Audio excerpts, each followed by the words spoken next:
Azosala mwa rétrospection pour batubeye bakwa babosa et kokota musée le bakoti na FDL le 17 mai le 22 mai biso totelemisa etolobi tu ne peux pas effacer ou babengi démocratie na mboko na makasi na période ya combat na biso poto koma na pouvoir il y a eu bao babengi ba débauchage ya ba Sami Badibanga fils Mukoko a trahissa te malgré la sollicitation et à laki Bruno Tibala fils Mukoko a trahissa te azala toujours fidèle tala bango babandiko ya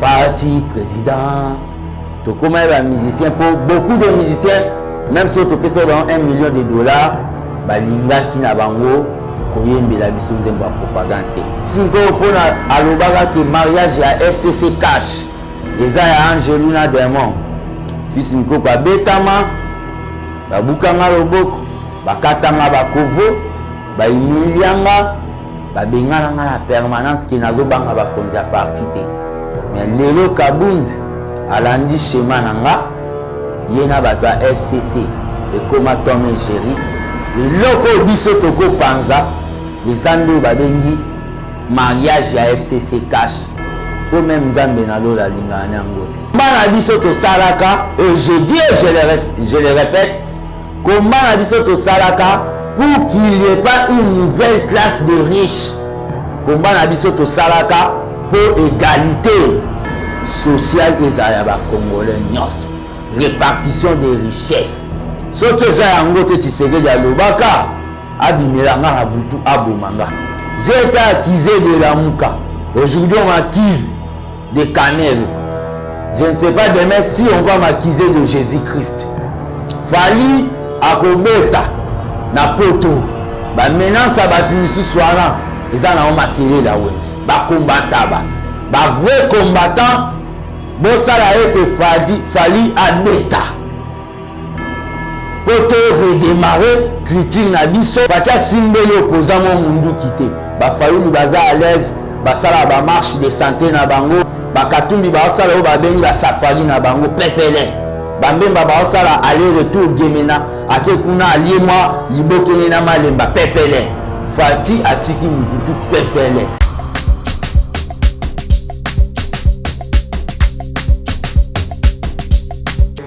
Ouais, merci beaucoup, très chers téléspectateurs. Balandi a gardien du Temple TV, c'est fils Mukoko, l'élève d'Isphens, le gardien du Temple de la démocratie. Nazani Sengo Yausa la communication politique, na cadre ya Obabengi, émission Nabiso de cortique politique, au Bozana mon message ya Hollanda. Léon a olobé un peu bas point belé à fils Mukoko corrompu acheté fils Mukoko a commis missionnaire il y a INC il y a directeur de cabinet Caméré na UDPS poisson baba combattant beaucoup de choses se disent au nom de fils Mukoko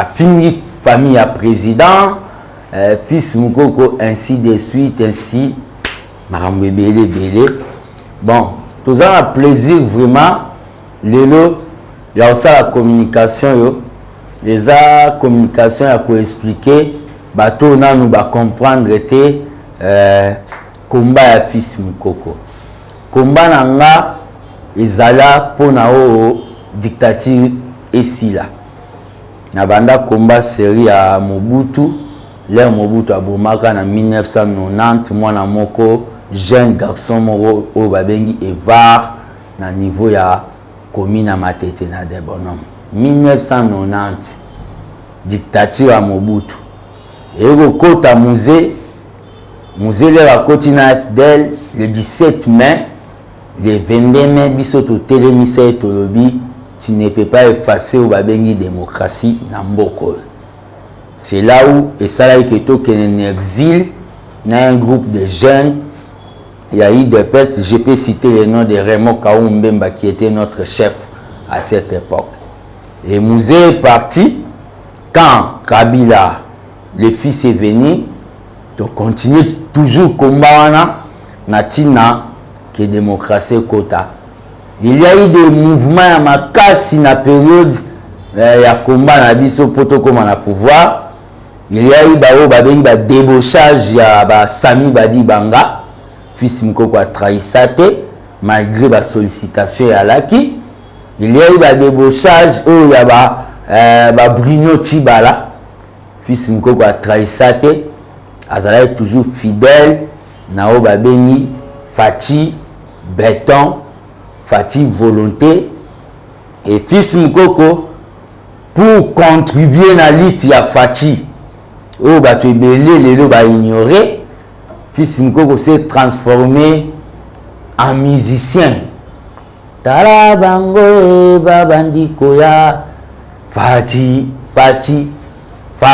président to comment un musicien pour beaucoup de musiciens même si tu peux avoir $1 million bah linga qui na bango koyembe la biso nzembo ya propagande.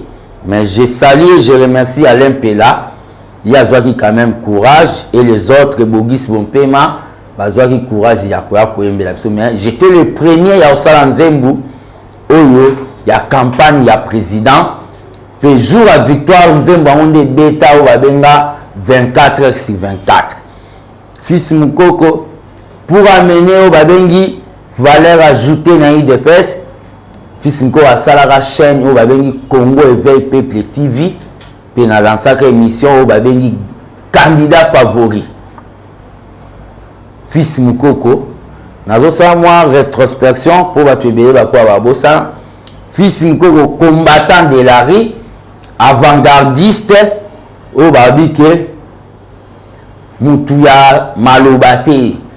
Il était na o babengi avant-gardiste dans l'action. Il y a pouvoir. Donc comme il y a pouvoir, et ça li mamwebele to lité histoire réali ba image za TV à radio te lelo fils Mukoko objet à beaucoup de choses. Fils Mukoko pona alobaka que mariage à FCC cash et ça ya Angelina Demon. Fils Mukoko abetama babukanga loboko bakatanga bakovo ba imilianga ba bengana na permanence qui nazo banga ba konzi a parti te mais lelo kabund alandi schéma nanga yena bato a FCC et comme Tom et Jerry même kutu ndenge zawana ba réunion na bango kuna akendaka lisusu te.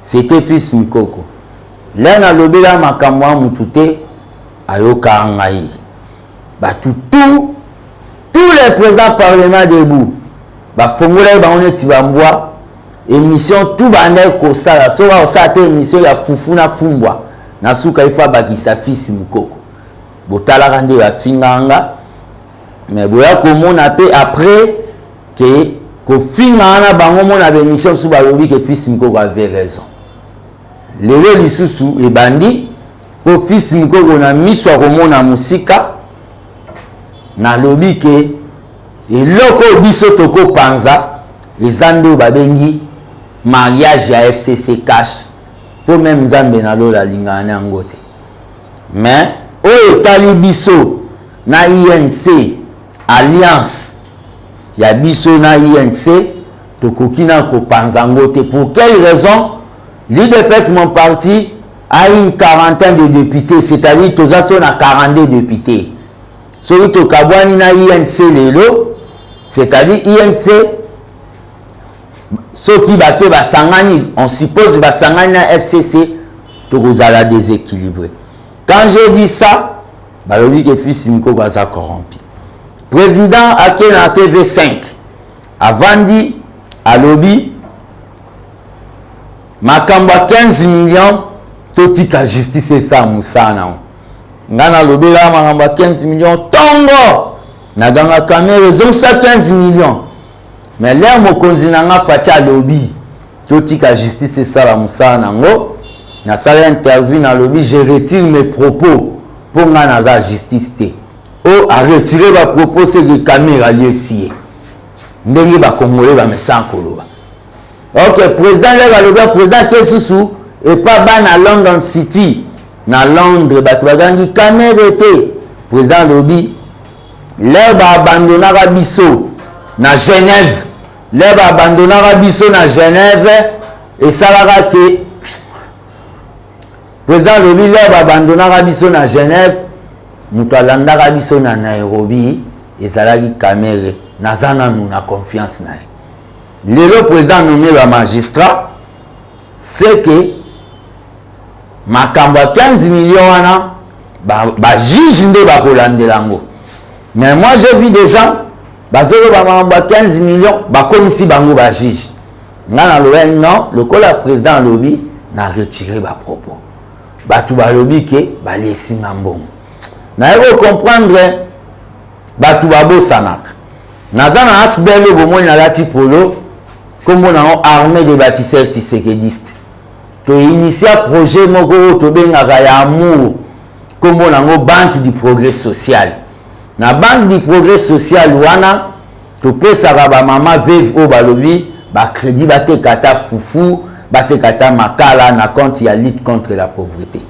Un président parlement debout aye a senginga ke yaya naye pour président parlement debout ngo ayo kanarate na ba Jean-Marc Kabound na ba Kabuya akota pe permanence tenetinga alobi yaya na ya kangami na morgue ça fait 2 semaines ba komo seke na quartier na tuni ba membre ya comité national ya ABT est-ce que tokoki ko assister ataza mama VFT ba lobi c'est OK bon to $800 to pesier ko pesa na pesier et c'était la première fois na réunion ba benga messe patriotique botala ya ABT Nalambi va président parlement debout et puis si que na suka na bina vandi sabango ata to sombela bango ata rafraîchissement ba milata moko lobi va président parlement debout misusu ba teleni ba kei ko confirmer que fils Mukoko caméra pesi maman Amida Mbongo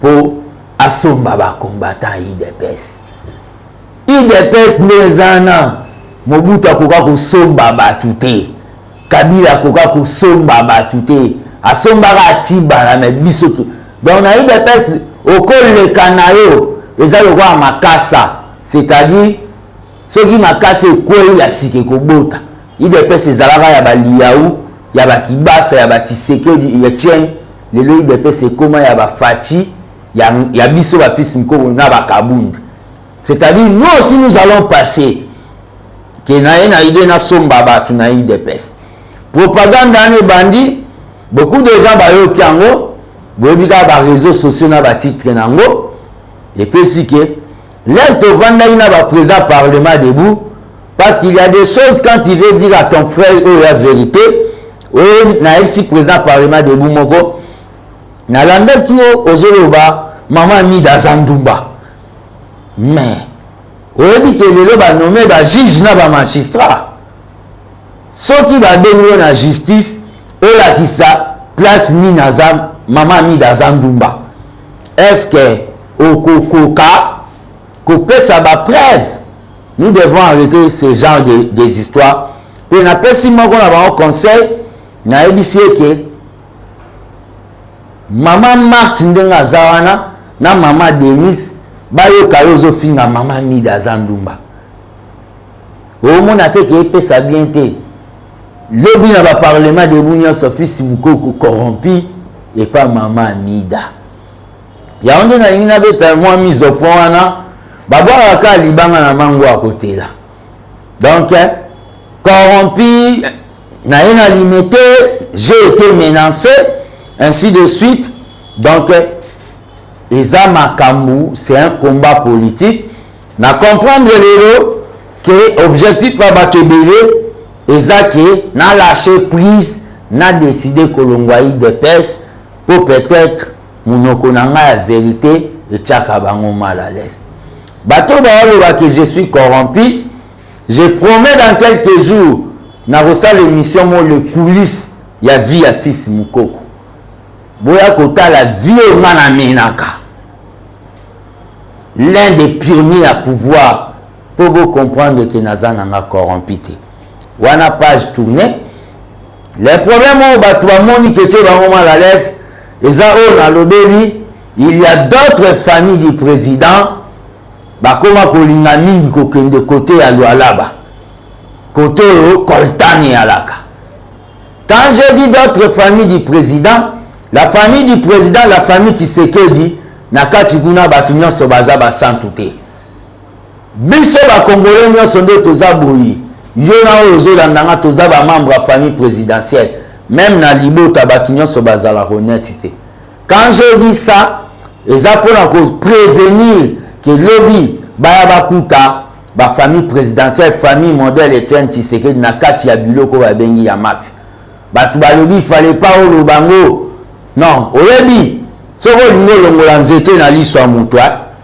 Babandana kolongola na liste nomoko. Je dis ça pour déjà prévenir. C'est pour cela Nazoeb Sabatou au bazo kanisake avec tout ce que bazo sala comme machination, diabolisation, au nyoso bazo sala que fils mko quittera l'IDPS. Dans l'IDPS, je suis comme un poisson dans l'eau. Le problème qu'il y a, c'est quoi? Nous devons quand même arriver à respecter nos alliés au Tozana Bango. Sobotali, même na INC, il y a Vital Kamel. Au commun, on a été membre ni mo oiseau finga na nzuzi. Bango bata parti mo. Mais na IDPS et à la kaka, batutu batir na bango zaka et pas fils mukoko. Batutu, leur fils mukoko abandaka masolo ya sa communication. Na sa bémission sous na kati ya ba toilette gaz ezobeta. Bango bazalaka te. Batu balingi kaka to beta maboko. Non, biso to sala régime na biso ya ko beta maboko te ke ata mabeza to mela to komaneti bank. Soki to moni mabe parce que to zana o ba bengi droit na erreur te to ko dénoncer. Je remercie déjà ndeko nanga o yazana niveau ya Katanga. Kushi Chomba oyo aza na niveau ya Lualaba nazoyebisa bana tu ya Katanga na kokita na Katanga kalate nazoya na Katanga pe na ko wumela mwa muke poto beta masolo ya Tshisekedi. Je suis invité dans une émission na obabengi na Grand Katanga, émission aneza ya ndeko nanga Kushi Chomba, émission anezali 30 minutes d'enquête. Na ozana Lualaba. Ce qui n'a constaté qu'il y a un trafic moko ya bandenge moko. Boye bana kolobango a haute voix. Na ko matata lokola tour Eiffel ya la Paris. Na ko matata likolo changeur alimité pour na belela yango. C'est ça la mission que Tshisekedi nous a donnée dans ces pays. Je resterai combattant jusqu'à la mort. C'est-à-dire, combat nabiso to salaka, et je dis et je le répète, combat nabiso to salaka pour qu'il n'y ait pas une nouvelle classe de riches. Combat nabiso to salaka pour égalité sociale et zayaba congolais nyos. Répartition des richesses. Ce que ça yango te Tshisekedi alobaka, abimelanga na butu abomanga. Combat nabiso to salaka yangwana ya. C'est le peuple d'abord. Combat na biso to salaka, eza ya ba théorité, il y a pragmatisme politique. C'est pour cela nazolo beloko tant que responsable. J'ai été accusé de la Mouka. Aujourd'hui on m'accuse de Kamel. Je ne sais pas demain si on va m'accuser de Jésus-Christ. Je laisse le temps à tous les bateaux bazu boulot ya ko accuser nga. Mawa mingi Moutouli a analysé la situation tozanango ya baso de mouton ils ont créé l'embouteillage na King. Situation tozanango ya vécu quotidien ya ba Congolais. Ba situation tozanango ya mafia Kabila tika ya zo sala kaka émission mobimba pour na ko critiquer fils Mukoko. Okovanda botali na YouTube. Oh yindi na limité fils Mukoko alongo IDPS. Otali na katiwe fils Mukoko mutazoloba te tumbamo mutazoloba mambweni mo mutazoloba kasongo mo mutazoloba bakanja mo mutazolo. Donc bon comprendre que YouTube peut soyo leki eko pixé au crise attention. Donc beaux anamio tranquille, naza ngai na UDPS, c'est un parti au Tshisekedi alobaki un parti où il y a ba bengi liberté de penser. Ba tu vas changer UDPS te ba comme sango neti église catholique au papa vandi na Vatican kuna agangi alléluia ba catholique bazongsi amen. UDPS ezala bongo te. UDPS ezala ba bengi débat contradictoire. Il faut biso tout aux aloko à mokonzi na biso fati o ya yo kaka base na ye. Totika okoma neti ba monarque neti ba danka film oyo batumsu bakolo bate na UDPS marambwani ezalaka te. Na tondi bino botondi bino nyonso bolandi émission na biso ya lelo de cortique politique. Donc mais toutefois na continue pour na 6 émissions likambo ezali ezala Fally Ipupa azwa kobeta le 28 février na mboka poto. Eza culture na biso. Toboyaka batu babeta tolanda ba musicien na poto poto zalaka na combat ya ko installer démocratie.